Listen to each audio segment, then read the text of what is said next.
Bonjour à toutes et à tous. Du coup, je vous souhaite donc tous la bienvenue. C'est le premier mercredi de WAN de cette nouvelle année scolaire. Aujourd'hui, donc il y a 2 webinaires. Le premier aujourd'hui à 14 h, il est vraiment dédié aux administrateurs qui sont sur des écoles que l'on appelle alimentées de façon automatique, donc par l'AAF, qui est l'acronyme de Annuaire Académique Fédérateur. Maintenant qu'on a vérifié que le son marchait bien, il faut qu'on vérifie tous ensemble, que chacun du coup le fasse de son côté, que son école, donc déjà qu'il est bien administrateur. Comment on sait si on est administrateur? Dans Mes applis, on a une application qui s'appelle Console d'administration. Donc ça, c'est la première chose importante. Il faut que vous ayez ce petit module, sinon c'est que vous n'êtes pas administrateur. Et tout ce que je vais vous montrer, du coup, ça ne va pas vous être utile. Ensuite, deuxième vérification, que vous êtes donc bien en alimentation automatique. Pour vérifier si on est en alimentation automatique, c'est très simple. On se rend sur la console d'administration. Dans le bandeau noir, on a une petite icône qui ressemble à une maison. Donc, c'est l'interface établissement. On clique sur cet onglet et sur votre gauche, assez en haut de la page, vous allez avoir écrit « Source ». Et donc, il y aura écrit soit automatique, et là, vous êtes au bon endroit, soit il y a écrit manuel, et vous n'êtes pas au bon endroit. Ce sera le webinaire de 15 h. Donc, j'espère que c'est bon pour tout le monde. Donc, moi, je me présente, je m'appelle Marion. C'est donc moi qui vais vous guider aujourd'hui à travers un support qu'on a préparé, avec, vous allez voir, toutes les étapes dont vous allez avoir besoin. Je vois qu'il y a une personne qui n'est pas administrateur. Alors, si vous êtes bien directrice de votre école, il va falloir effectivement, peut-être que vous pouvez nous indiquer dans le chat le nom de votre école. Votre école, ce sera mieux.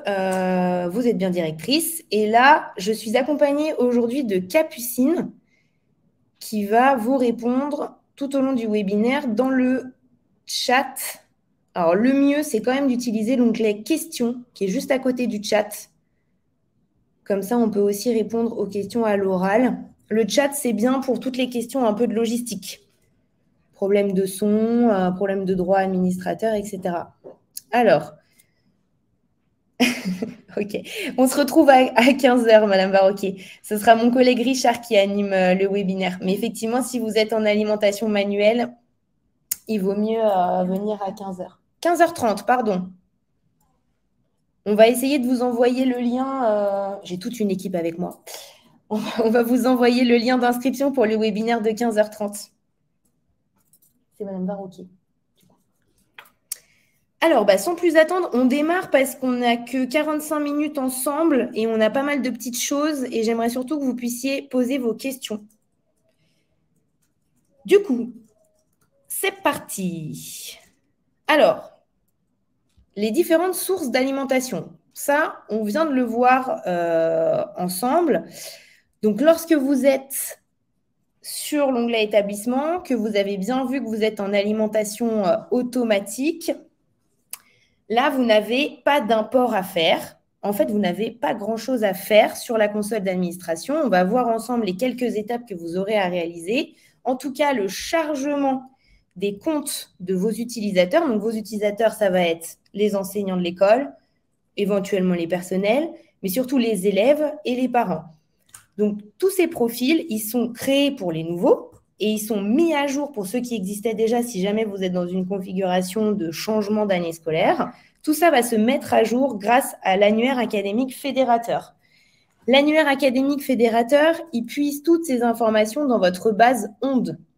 Donc, en fait, il est important de comprendre que tant que la base onde n'est pas à jour, alors quand je dis à jour, c'est les élèves rattachés aux classes, les parents rattachés à leurs enfants, etc., WAN ne peut pas se mettre à jour. Donc, il y a déjà ça qui est important. Et ensuite, là, on est dans une période où l'alimentation, elle est en train d'être remise en service.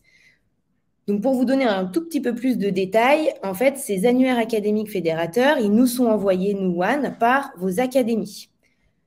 Donc, il y a toute une phase, effectivement, où on réceptionne ces fichiers. Nous, ils sont traités et ils passent normalement chaque nuit, excepté le week-end, grosso modo. Et donc, au fur et à mesure des jours là qui passent, vous allez avoir vos mises à jour qui sont faites. Peut-être qu'à l'heure actuelle, vous avez vos changements de classe qui ont été faits, mais il vous manque peut-être encore quelques classes. Et très souvent, les classes qui vous manquent, ce sont plutôt les classes du cycle 1. Donc, pour les maternelles, ça va être les petites sections. Pour l'élémentaire, plutôt les CP en règle générale. Pourquoi ces classes, elles mettent un petit peu plus de temps à arriver? Tout simplement parce qu'elles sont composées de nouveaux élèves, donc de nouveaux comptes à créer. Donc, c'est un traitement qui est un tout petit peu plus long. Et c'est une remontée côté académique aussi qui est un petit peu plus longue. Donc, il faut un petit peu patienter. Voilà pour les différentes sources d'alimentation. Je regarde juste si on a des questions. Tu m'arrêtes, hein, Capucine, si tu as besoin que je réponde à des questions à l'oral. Oui, mais Ok, ça marche. Donc, du coup, ça, ce sont les différentes étapes que vous allez devoir et pouvoir réaliser en tant qu'administrateur de WAN en ce début d'année. Premièrement, on va regarder ensemble. Donc là, je vous ai expliqué comment fonctionnait l'alimentation. On va partir du principe que l'alimentation, elle est passée. Tout est bon. En tout cas, on va aller voir comment est-ce qu'on fait pour vérifier les comptes.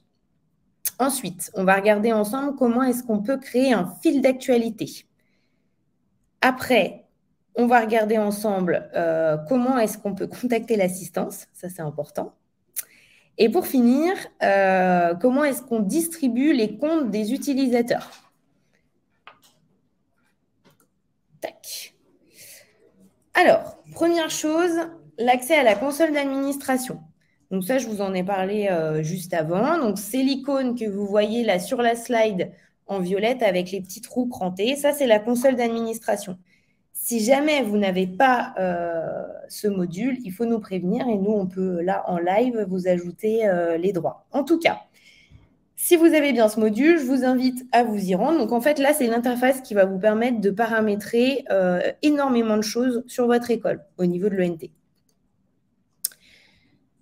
On parlait de vérifier les comptes. Qu'est-ce que ça veut dire? Alors, là, l'idée, c'est de s'assurer que l'alimentation, elle est passée et elle a bien fait la mise à jour dont vous aviez besoin.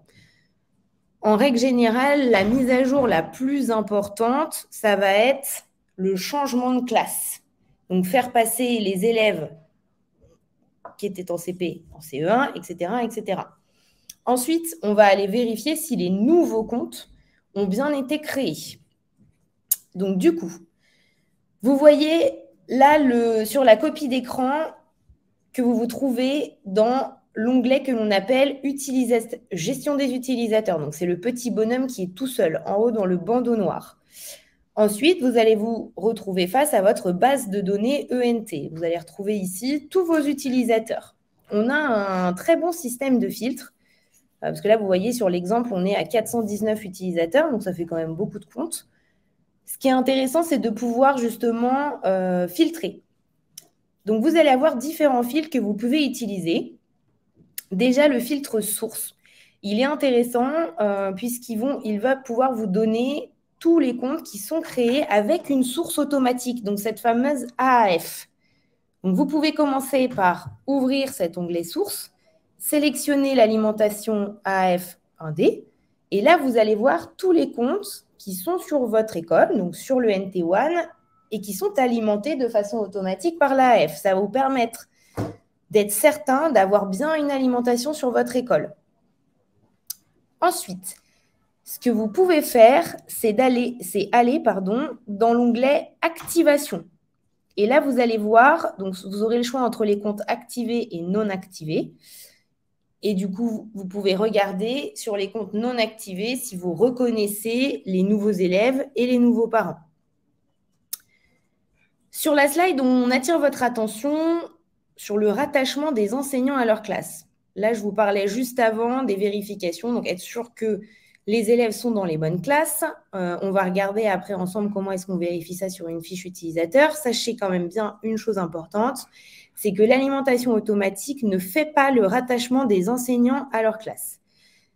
Deux possibilités, soit vous le faites vous-même depuis la console et vous les rattachez à leur classe, soit, et ça c'est une évolution de cette rentrée, c'est tout nouveau, dans l'application paramétrage de la classe, un enseignant peut se rattacher lui-même à sa classe. En fait, quand il arrive, il y a un écran qui est vide et tout de suite, hop, il a une fenêtre qui s'affiche avec la liste de toutes les classes. Il sélectionne sa classe et il enregistre. Donc là, ils sont autonomes. Ensuite, du coup, j'étais allée un petit peu plus vite. Donc, la vérification des comptes, je vous ai expliqué l'onglet activation qui vous permet justement d'aller sur les utilisateurs qui n'ont pas encore activé leur compte. Là, ce qu'il va falloir faire ensuite pour avoir plus d'informations, c'est cliquer sur le nom de l'utilisateur qui vous intéresse. Et là, vous allez avoir sa fiche utilisateur qui s'ouvre. Quand vous descendez tout en bas, vous avez ces bandeaux noirs là qui s'affichent et celui qui nous intéresse, c'est le bandeau classe.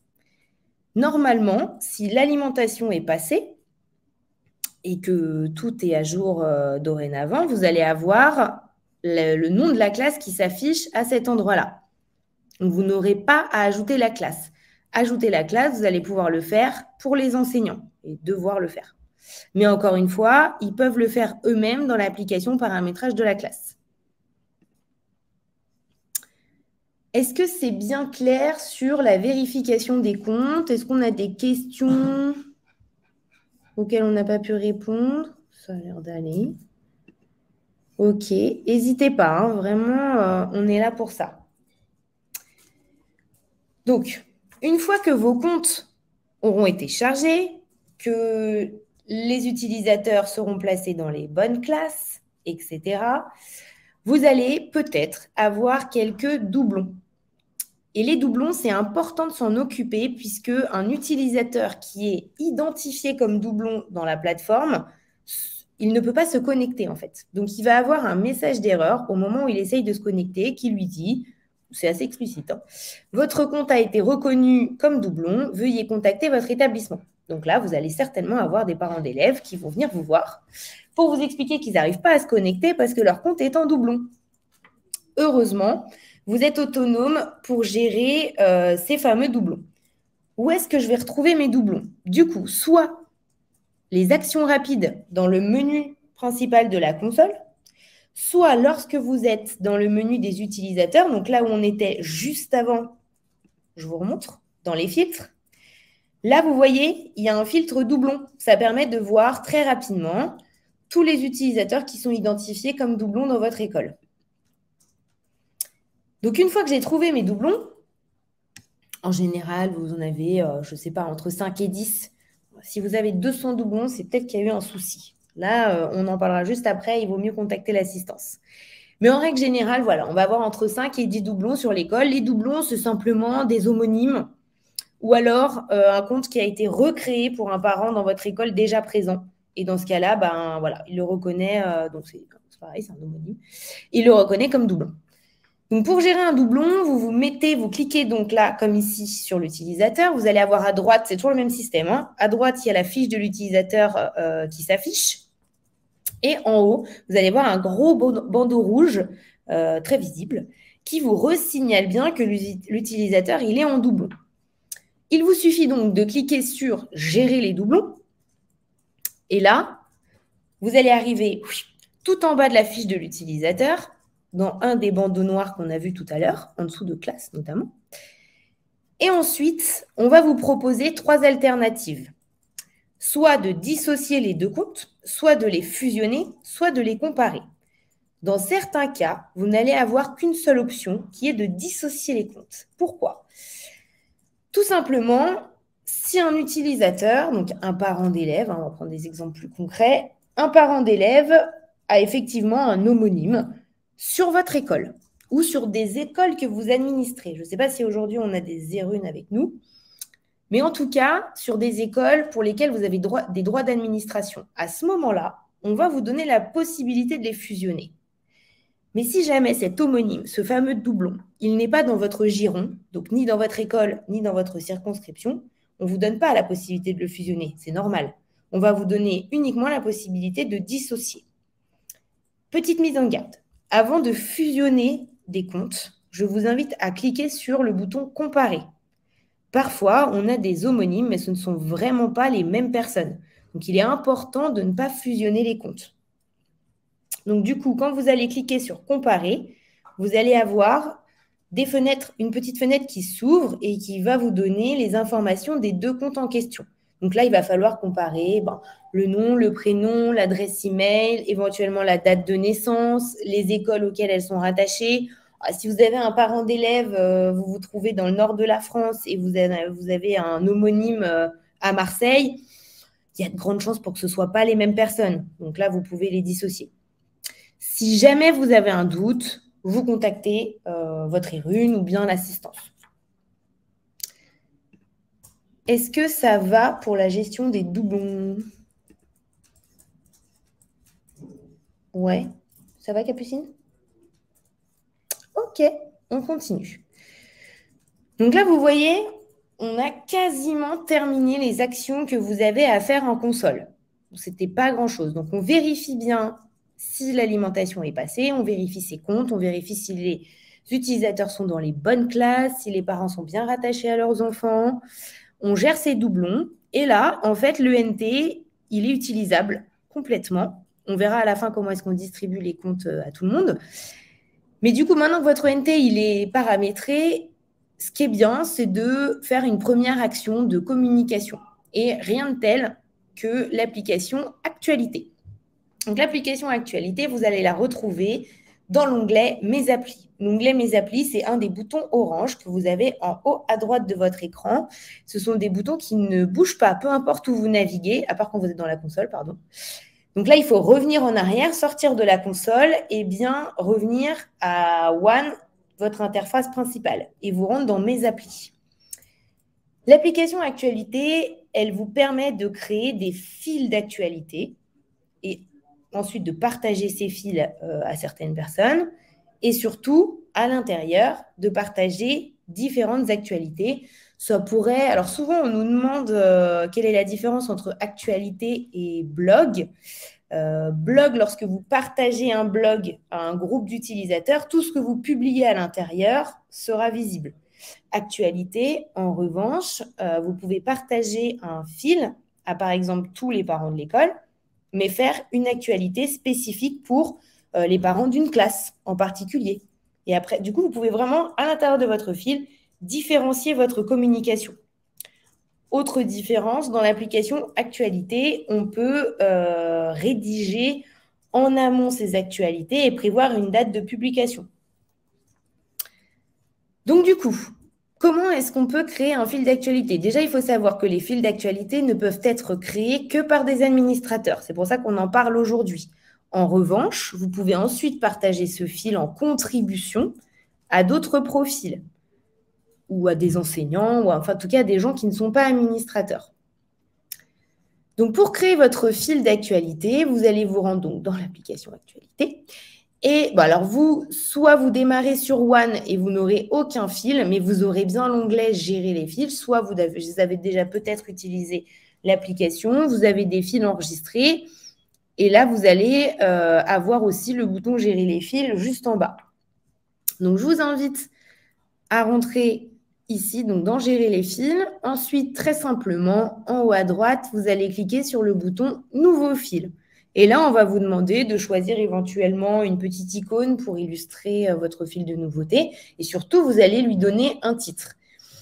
C'est important, vous voyez ici, on a quelques exemples de fils d'actualité qui peuvent être mis en place. C'est important que le fil il soit explicite, justement pour une bonne communication.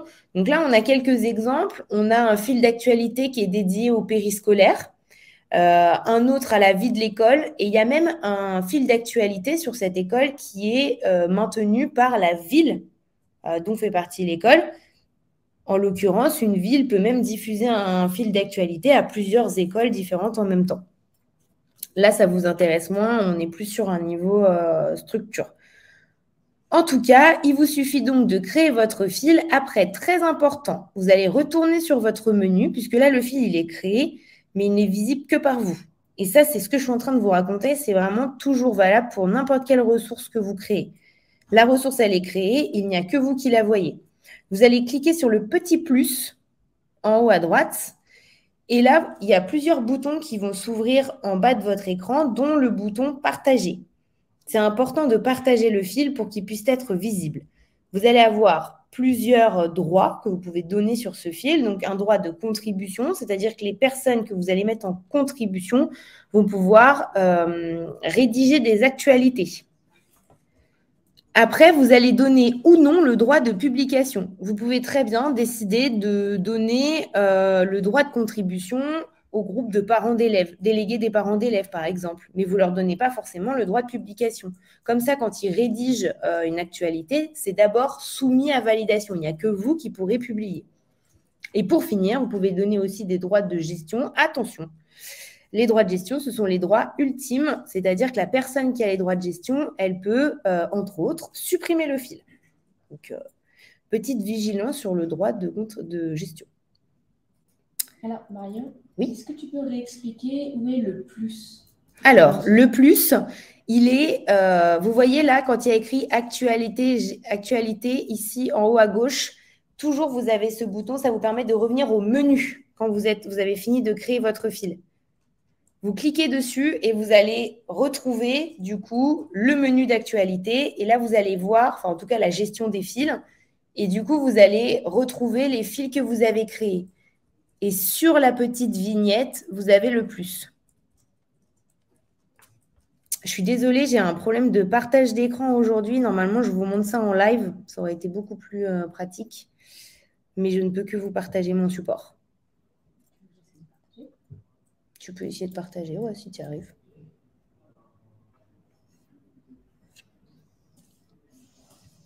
Alors, je regarde. Je peux répondre peut-être à la question de Madame Cuerda. Ça va pas favori, j'ai un autre compte pour mon fils qui est au collège. Ah, alors là, pour la gestion de vos comptes, on en parlera après. Vous pourrez faire une demande à l'assistance éventuellement. Ah, Capucine a réussi à partager son écran. Super. Alors, il suffit que tu te rendes dans mes applis, dans Actualité. Super. Tu vas dans Gérer les fils. Comme ça, on vous refait la démo en live. Et là, vous voyez, c'est le menu dont je vous parlais. Et le fameux petit plus, il est ici. Donc là, Capucine, elle va cliquer dessus et elle va avoir tous les boutons qui lui sont proposés, les fameux boutons bleus en bas, dont le bouton partager pour arriver dans la fenêtre de partage et choisir les utilisateurs avec lesquels elle a envie de partager son actualité. Là, voilà, par exemple, elle tape parents. Elle va retrouver tous les parents du groupe. Alors là, elle est avec un principal de collège. Donc, vous voyez, les classes, ça ne ressemble pas à l'élémentaire, mais c'est vraiment pour vous donner une idée de ce à quoi ça va ressembler. Donc, vous sélectionnez vos groupes d'utilisateurs, vous leur donnez des droits. Vous pouvez aussi sélectionner des utilisateurs de façon individuelle. Si vous avez envie de partager la communication avec un autre collègue enseignant, vous partagez la rédaction des actualités, vous cherchez simplement le nom de la personne. Voilà, donc elle vous fait l'exemple en live. Moi, je veux co-rédiger mon fil d'actualité avec Michel Moreau. Je lui donne le droit de contribution et le droit de publication. Comme ça, elle est autonome. Je ne lui donne pas pour autant le droit de gestion. On ne sait jamais. Si c'est OK pour tout le monde, je vais poursuivre parce que je vois quand même le temps passer. Ouais, je vais juste changer, t'inquiète, c'est bon. Alors, où en étions-nous? On a vu comment on crée un fil d'actualité. Et en plus, je vous ai conseillé d'utiliser l'application Assistance ENT. Donc là, on va en parler. Alors, vous avez dans mes applis un super petit module qui s'appelle Assistance ou Assistance ENT, ça dépend de vos interfaces. Cet outil, il va vous permettre plusieurs choses, d'aider vos utilisateurs à l'intérieur de votre école, puisque en théorie, les élèves, les parents et les enseignants de l'école ont aussi accès à cet outil, Assistance, et peuvent créer des demandes de support. Donc, vous pouvez très bien recevoir une demande d'un parent d'élève qui ne voit pas le cahier de texte partagé avec par la maîtresse et plein de demandes d'assistance diverses et variées. Vous avez plusieurs possibilités. Donc, quand vous êtes dans l'application Assistance ENT, sur le menu, vous allez voir donc toutes les demandes qui ont été faites par vos utilisateurs. Soit vous allez cliquer, donc vous l'ouvrez, hein, vous cliquez dessus, elle s'ouvre. Vous allez voir, ici on le voit sur la capture écran, le demandeur. Donc c'est la personne qui vous a fait la demande. Bon, l'établissement, ce sera forcément votre école. Vous avez la date et l'heure à laquelle cette demande a été faite. Et le statut, en théorie, il n'est pas résolu, il est plutôt nouveau au début. La catégorie éventuellement qui est concernée par la demande et la demande en elle-même juste en dessous. Donc, première possibilité, vous savez répondre. Vous avez la réponse à la question. Donc, vous allez simplement cliquer sur « Mettre à jour la demande ». C'est vraiment un fonctionnement un peu comme un email. Hein. C'est comme si vous faisiez répondre. Vous mettez à jour la demande. Vous tapez votre réponse. Donc, vous aidez votre utilisateur. Et ensuite, vous enregistrez. Là, à ce moment-là, le parent d'élève, l'élève ou même votre collègue enseignant, il va recevoir une petite notification sur son fil de nouveautés qui lui dit que cette demande d'assistance, elle a bien été mise à jour et traitée. Du coup, il aura un lien, il cliquera dessus, il ira voir votre réponse. OK ? Vous avez la possibilité, si jamais la discussion elle est fermée, c'est-à-dire vous avez donné la réponse, il n'y aura pas d'aller-retour, hein, vous ne posez pas de questions, vous avez la possibilité de mettre à jour le statut. Et dans ce cas-là, je vous invite à sélectionner le statut résolu. De toute façon, vous avez 3 statuts, hein, nouveau, ouvert et résolu. Donc, typiquement, nouveau, c'est quand elles n'ont pas été traitées, les demandes. Ouverte, c'est quand vous êtes encore en échange avec l'utilisateur. Et résolu, c'est quand vous voulez fermer la demande. Donc, premier cas de figure, vous savez répondre, vous gérez votre demande d'assistance. Deuxième cas de figure, vous n'avez pas la réponse à cette question. Ou vous n'avez pas le temps de la traiter pour X ou Y raison. En tout cas, vous ne pouvez pas la gérer.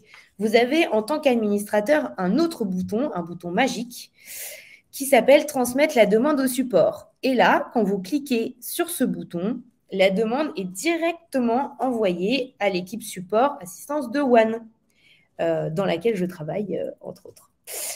Donc, vous verrez peut-être mon nom passer dans les réponses qui sont faites. À ce moment-là, nous, on reçoit la demande. Donc, on voit qui nous a fait la demande à la base. On sait que c'est un enseignant, un parent d'élève. On voit qui nous l'a transmise, donc vous, en règle générale. Et ensuite, donc nous, on va faire notre réponse. Et pareil, c'est le même principe. Soit on va le mettre en résolu directement, soit on va peut-être poser une question. Et là, ce qui est pratique, c'est que à la fois l'administrateur, donc vous, qui avez transféré la demande, et surtout le demandeur, celui qui a fait la demande à la base, vous allez tous les deux être notifiés. Donc, comme ça, vous êtes sûr aussi que les demandes, elles sont bien traitées. Et l'utilisateur, on va lui dire, votre demande d'assistance a été mise à jour. Il aura juste à cliquer sur le lien dans le fil de nouveautés et il va voir notre réponse. Si on lui a posé une question, il mettra à jour la demande, ainsi de suite. Voilà pour la partie assistance. C'est important de communiquer là-dessus, même au niveau de vos parents d'élèves, puisqu'en fait, là, je ne vous cache pas qu'en période de rentrée, nous, au niveau de l'assistance, on est quand même très sollicités et les parents qui n'ont pas connaissance de cette application ou qui n'ont pas cette application, parce que parfois, ça arrive que des écoles ne souhaitent pas l'ouvrir aux parents d'élèves ou aux élèves, ils cherchent par tous les moyens des canaux de contact et bon, ils finissent par arriver à nous contacter. Seulement, il nous manque souvent 90% des infos. On ne sait pas de quelle école ils viennent, on ne comprend pas vraiment leurs problèmes. Donc, du coup, si l'application est ouverte aux parents sur votre école, incitez-les bien à l'utiliser. En fait, nous, après, quand elle remonte, c'est beaucoup plus simple. On va beaucoup plus vite à les traiter. On a plein d'infos, on sait de quelle école ils viennent, etc.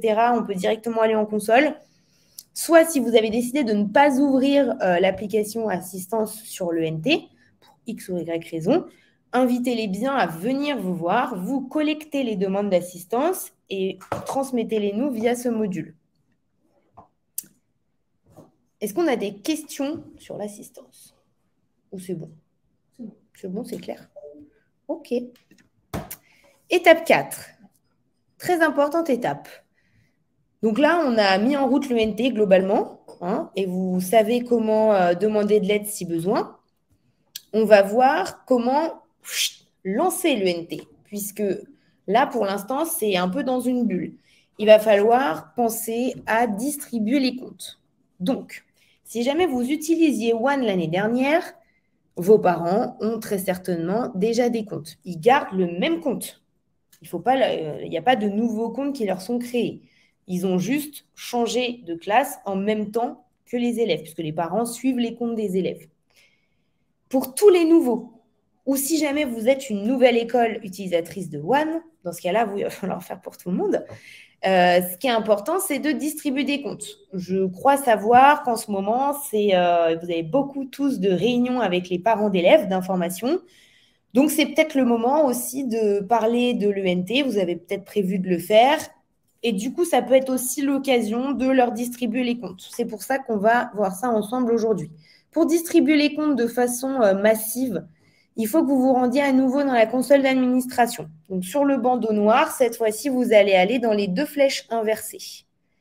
C'est la rubrique que l'on appelle import-export. Et ensuite, en haut, vous allez voir un onglet qui s'appelle Publi-postage des comptes. Vous avez 2 possibilités pour publi-poster les comptes. Donc déjà, alors vous allez voir, vous retrouvez le même système de filtre. Il va falloir filtrer de toute façon, puisque notamment dans le cas d'une école qui était déjà sur One l'année dernière, elle va souhaiter publi-poster uniquement les nouveaux comptes, ou en tout cas les comptes qui n'ont pas été activés. Pour ça, vous vous mettez donc, comme l'indique l'image, sur « Filtrer la liste à publi-poster ». Et là, je vous invite à utiliser 2 filtres. Le premier qui va être important, c'est le filtre d'activation. Clairement, vous n'allez pas distribuer les identifiants à un compte qui est déjà activé. Il n'en a pas besoin. Donc là, il va falloir que vous filtriez sur les comptes qui n'ont pas encore été activés. Donc, si vous ouvrez le filtre activation, vous allez avoir 2 possibilités, compte activé, compte non activé. Donc, vous choisissez les comptes non activés. Donc là, vous allez voir l'étendue des utilisateurs pour lesquels il faut donner les identifiants. Ensuite, vous allez aussi pouvoir filtrer. Alors, sur les profils, ça peut être très judicieux. Donc, vous pouvez, vous voyez, tout en haut, et vous pouvez ajouter plusieurs filtres en même temps. C'est ça qui est super. Donc là, vous cliquez sur le filtre profil et vous distribuez, par exemple, que les comptes des parents. Donc, vous sélectionnez les parents. Donc là, vous allez avoir les parents qui ont un compte non activé. Dernière chose que vous pouvez filtrer, là, ça va dépendre de la méthode de distribution des comptes, parce que vous pouvez soit générer un PDF, donc après vous imprimez, soit faire un envoi par mail. Et là, vous voyez l'exemple, on a cliqué sur courriel et on a sélectionné tous les utilisateurs avec un courriel.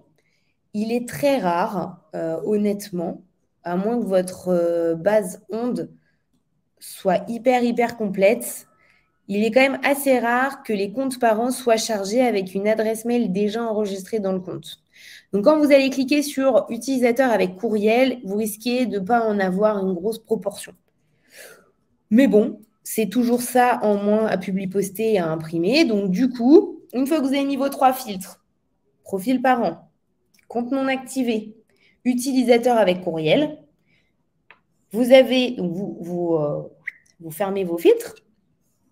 Et là, vous allez avoir un bouton qui vous propose d'envoyer le publi-postage, donc c'est-à-dire la fiche de première connexion, par email. Vous voyez, ça ressemble à peu près à ça. C'est vraiment bien fait parce que vous avez non seulement l'identifiant plus le code d'activation pour le parent, mais aussi toute la méthode, en fait, toutes les étapes qu'il doit réaliser. Donc vraiment, on lui donne l'URL à laquelle il doit se connecter et on le guide sur les étapes de première connexion. Donc ça, c'était pour l'envoi par mail, mais comme je vous disais, vous allez certainement avoir peu de comptes concernés. Donc, vous recommencez vos filtres avec parents, compte non activé, et vous allez ensuite sélectionner les utilisateurs sans courriel. Et cette fois-ci, vous n'allez pas cliquer sur « Envoyer par mail », mais bien sûr, générer, je crois qu'il y a écrit « Obtenir », générer un PDF. Petite astuce, juste à côté à gauche, là, vous voyez un par page. C'est un menu déroulant. Là, ça veut dire que vous allez publi-poster, on parle de A4, une fiche de connexion sur une feuille A4. Si on pense un peu à la planète, on peut choisir 4 ou 8 par page. Donc, effectivement, ça va faire des plus petits publi-postages que vous allez devoir surtout après découper. Donc, voilà, c'est peut-être un petit truc un peu fastidieux, mais ça permet d'économiser un petit peu de papier. Et vous allez pouvoir générer votre PDF avec toutes vos fiches de connexion. Est-ce que ça va les questions? Ça a l'air d'aller. Je continue, il nous reste 10 minutes, mais on est plutôt bon dans le timing. Là, je vous ai montré comment est-ce qu'on publie post, distribue les comptes, dirons-nous, depuis la console d'administration. Mais vous pouvez aussi déléguer cette tâche. Comment? Très simplement, tous les enseignants de l'école, donc toutes les personnes qui ont un profil enseignant, et souvent dans le premier degré, c'est aussi votre cas en tant que directeur ou directrice. Seulement les enseignants ont accès à une application, vous voyez, avec un petit chapeau d'étudiant et une roue crantée qui s'appelle paramétrage de la classe. C'est comme une petite console, mais qui permet simplement d'administrer sa ou ses classes, puisque un enseignant peut être attaché à plusieurs classes éventuellement. Et là, il y a une fonctionnalité pour pouvoir faire exactement ce que je viens de vous dire, de vous montrer, mais depuis paramétrage de la classe. Pour ça, vous allez tout simplement, vous voyez, en fait, l'interface, elle va vraiment ressembler à l'imprimé-écran qu'il y a ici. En haut, veillez à ce que vous soyez sur la bonne classe. Après, vous pouvez naviguer dans les différents petits onglets, donc voir les élèves, voir les parents, les enseignants et les personnels. Donc là, on était plus sur les parents. Vous pouvez cliquer ici, justement, sur les parents. Les parents vont s'afficher. Et là, en haut, vous avez des filtres, vous voyez, activation, avec 2 petites flèches. Donc, en fonction de la flèche que vous allez utiliser, vous pouvez faire remonter en haut tous les comptes qui ne sont pas encore activés. Donc, il vaut mieux distribuer. Après, il vous suffira de sélectionner sur le petit carré les utilisateurs qui vous intéressent.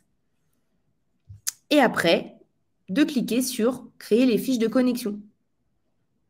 Ou vous pouvez directement cliquer sur « Créer les fiches de connexion », sélectionner après les parents. Vous pouvez le faire dans un sens ou dans l'autre. Est-ce qu'on a des questions à ce sujet? Non. Ok. Vraiment, n'hésitez pas. Hein, si ce n'est pas clair, si vous voulez qu'on vous montre quelque chose en plus, Capucine, elle peut partager son écran. On arrive à la dernière étape. Donc là, on a tout bien paramétré. L'alimentation, elle est en place. On n'a plus de doublons. Chacun est dans sa classe. C'est tout bon. On a même distribué les fiches de première connexion. On a créé un fil d'actualité. Donc, on va commencer à faire vivre le NT. Et du coup, dernière étape, il faut vraiment lancer des usages. En fait, on a rajouté cette slide tout simplement parce qu'il faut comprendre que le NT, c'est un super outil normalement qui va vraiment vous apporter un plus, je l'espère, dans votre quotidien de directeur, de directrice, d'enseignant, même de parents d'élèves. Mais cette ENT, il faut le faire vivre. Pour que les parents se connectent et des usages, il faut d'abord qu'un directeur, une directrice ou qu'un enseignant crée des choses, crée des ressources, fasse des partages. En fait, c'est ça, faire vivre le NT. À partir du moment où vous allez faire tout ça, donc c'est vrai que ça demande forcément un peu de temps, des efforts, mais à partir de ce moment-là, en fait, ça va vraiment créer la fameuse communauté éducative, donc le but premier de One, ce fameux réseau social éducatif qui est sécurisé et dans lequel tout le monde va pouvoir prendre sa place et avoir ses propres usages. Là, on vous a mis, donc normalement, ce support, il est téléchargeable. Moi, en tant que formatrice, je n'ai pas exactement le même écran que vous, mais vous, en tant que spectateur, vous devriez avoir peut-être dans le bas de votre écran la possibilité de télécharger le support. Si ce n'est pas le cas, de toute façon, vous allez aussi recevoir par mail le replay. Mais ce serait bien que vous puissiez avoir quand même le support, puisqu'ici, on vous a mis des liens, en fait, vers des... 1, 2, 3, vers des PDF, des tutoriels, pour pouvoir vous donner quelques petites astuces. Donc, dans un premier temps, ce qui est bien, c'est d'impliquer les enseignants de votre école. Donc là, on vous a mis des dépliants pour bien présenter la solution. Dites-leur aussi que là, les mercredis de One, ils démarrent beaucoup pour les administrateurs, mais les prochains, tout au long du mois de septembre, et pas mal, ça commence surtout fin septembre, début octobre. Ouais, on me confirme dans l'oreillette. On va démarrer les webinaires pour les enseignants. Parce que pourquoi on ne les fait pas maintenant? Parce que là, le truc le plus important, c'est de mettre en place le NT. Ça, c'est plus votre partie. Vous l'avez vu, vous touchez un petit peu à la console, etc. Et puis, c'est aussi que là, aujourd'hui, les enseignants, et vous le savez, parce que je pense que beaucoup d'entre vous enseignent et ont une classe, ils sont un petit peu occupés. Voilà, quand même, il y a beaucoup de choses à faire au moment de la rentrée. Donc, ce qui est important, c'est que tout le monde ait son compte, que tout le monde puisse accéder à One, et petit à petit, il va falloir développer les usages. Donc, incitez-les à s'inscrire au webinaire. Normalement, ils reçoivent tous la newsletter qui s'appelle Le Coin des profs, qui est partie ce matin. Vous l'avez sûrement reçu, vous également. Et en fait, dans le Coin des profs, on vous met toujours le lien vers le planning des webinaires du mois. Comme ça, vous regardez les thématiques qui vous intéressent. Le webinaire, c'est pratique, c'est gratuit déjà. Ensuite, ça dure que 45 minutes. Donc, c'est un format court, ça ne prend pas trop de temps. Il y a toujours un replay, donc ils peuvent aussi s'inscrire, même s'ils ne peuvent pas y participer. C'est important de le savoir. Ensuite, par mail, on reçoit la vidéo. Ils peuvent la regarder quand ils ont un petit peu de temps. Et dites-leur aussi de ne pas hésiter à nous contacter via l'application Assistance. S'ils ont le moindre souci, on est disponible par mail, mais s'il y a besoin, on passe très souvent un coup de fil. Ça nous arrive d'accompagner des enseignants, des directeurs, des directrices au téléphone s'il y a besoin. Vraiment, on est là pour vous. Ensuite, une fois qu'on aura un peu lancé les usages pour les enseignants, il faut aussi impliquer les parents. Après, tout va aller, c'est un cercle un peu vertueux. On vous a donné quelques supports pour pouvoir vous aider, surtout au niveau de cette fameuse réunion de rentrée dont je parlais tout à l'heure. Là, vous allez leur parler de l'UNT. Ils vont forcément avoir des questions. Donc, on vous a mis des supports qui vont pouvoir vous aider à leur répondre. Déjà, il y a forcément le support de présentation. On a créé des petits guides de démarrage. On a même fait, nouveauté de cet été, pour ceux qui ont l'application mobile, on a fait une petite fiche et même une petite vidéo que les parents peuvent regarder. Tout ça, c'est aussi pour vous libérer du temps à vous, pour que les parents soient autonomes et assez d'informations à disposition. Et on a fait un article aussi qui est très cool, où on donne un peu les 5 étapes pour bien impliquer les parents, parce que ce n'est pas toujours facile de digitaliser tout ça et de leur donner envie de s'impliquer, d'aller se connecter, de commenter, regarder tout ce qui est partagé, etc. Et pour finir, on vous a mis aussi des liens pour les élèves. Donc là, c'est des élèves, en fonction de l'âge, forcément, il ne va pas y avoir les mêmes usages, les mêmes implications dans l'UNT. Mais du coup, on a fait quand même un guide avec un parcours de prise en main un peu ludique. Et sachez aussi qu'on a une chaîne YouTube, One a une chaîne YouTube qui s'appelle notamment Les Petits Pandas, où on a fait des vidéos justement très accessibles pour les élèves, pour leur faire découvrir One. Une dernière petite chose, en tant qu'enseignant, vous avez un module particulier qui s'appelle la bibliothèque. La bibliothèque, c'est vraiment un espace qui n'est accessible que par les enseignants. C'est pour la communauté enseignante qu'on l'a créé. Ça vous permet de partager des ressources que vous auriez créées, des blogs, des cahiers multimédia, avec la communauté. Et quand je parle de communauté, c'est One partout en France et pas que. Même à l'étranger, donc tous les utilisateurs de One. Et ensuite, vous pouvez également, vous, aller récupérer des activités qui auraient été publiées par des collègues enseignants. Ça vous permet d'avoir parfois une trame sur des sujets, je ne sais pas, d'histoire, de mathématiques, de français, l'apprentissage de la lecture. En fait, vous avez sur la gauche, je vous invite à aller vous balader.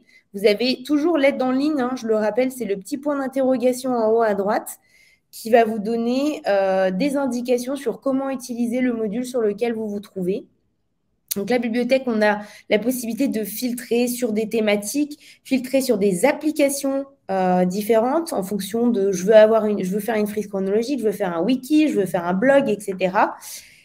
Vous pouvez après consulter l'activité qui a été partagée, décider ou pas de la récupérer. Et si vous cliquez sur récupérer l'activité, hop, elle va automatiquement se ranger dans votre application. Donc, si vous avez récupéré un blog, vous allez le retrouver dans l'application blog. Et là, ce sera une copie, tout simplement. Et vous pourrez, après, elle sera à vous, elle sera en local chez vous. Et vous pourrez supprimer des billets de blog, en rajouter, etc. Ça vous permet de ne pas démarrer de zéro vos premiers supports. Ça peut être très, très intéressant. Voilà, on arrive au terme de ce webinaire. et j'ai bien tenu les délais. Pareil, on a remis des petits liens ici. On va regarder si on a quelques questions encore. On peut rester. Il y a un autre webinaire dans pas longtemps, donc il faudra qu'on libère la place, mais on peut prendre encore une minute ou deux. Madame Couerda, vous n'avez pas de console d'administration. Si on a le nom de votre école? C'est une erreur, je suis en train de voir avec Pauline. Ah, ok. Bon, bah alors, Capucine a la situation bien en main. Eh bien, j'espère que ce webinaire, il vous a plu, mais surtout qu'il vous a apporté les informations dont vous aviez besoin. Encore une fois, n'hésitez pas à nous contacter si vous avez la moindre question. On essaye de répondre dans la journée ou en 48 heures grand maximum. Je crois qu'on n'a pas répondu à Mme Brunel Lanka qui demandait si on pouvait déposer des certificats de scolarité comme au collège. Ça veut dire quoi, déposer des certificats de scolarité? Déposer, partager. Ah, ok. Elle est dans le chat? Non? Ah oui, ok, je n'avais pas vu. Non. En fait, est-ce qu'ils sont tous présents comme au collège? Alors, je ne sais pas ce que vous entendez par certificat de scolarité. C'est quoi? Vous voudriez partager des documents avec des élèves ou des parents? Peut-être que ça mériterait de faire un ticket à l'assistance en précisant un petit peu plus votre demande. Est-ce que ce sont des documents que vous voulez déposer sur l'UNT et partager? Vous voyez, est-ce que c'est votre administration qui doit vous partager des choses? Mais faites-nous un petit ticket, vous l'escaladez au support et on essaye d'y répondre le plus rapidement possible. Voilà, il est 14h48. J'espère que c'est bon pour tout le monde. En tout cas, je vous remercie pour votre attention. Sachez qu'il y aura ce webinaire, il va être reproduit encore une autre fois en septembre, je crois, si je ne dis pas de bêtises, sur tout ce qui est administration des écoles en alimentation. Si vous avez des collègues qui sont un peu perdus dans votre circonscription, invitez-les à s'inscrire. Je ne vous invite pas à vous réinscrire parce que ça voudrait dire que je n'ai pas bien fait mon travail et que ce n'était pas clair. Mais du coup, je vous souhaite en tout cas une bonne fin de journée et surtout une bonne rentrée sur One.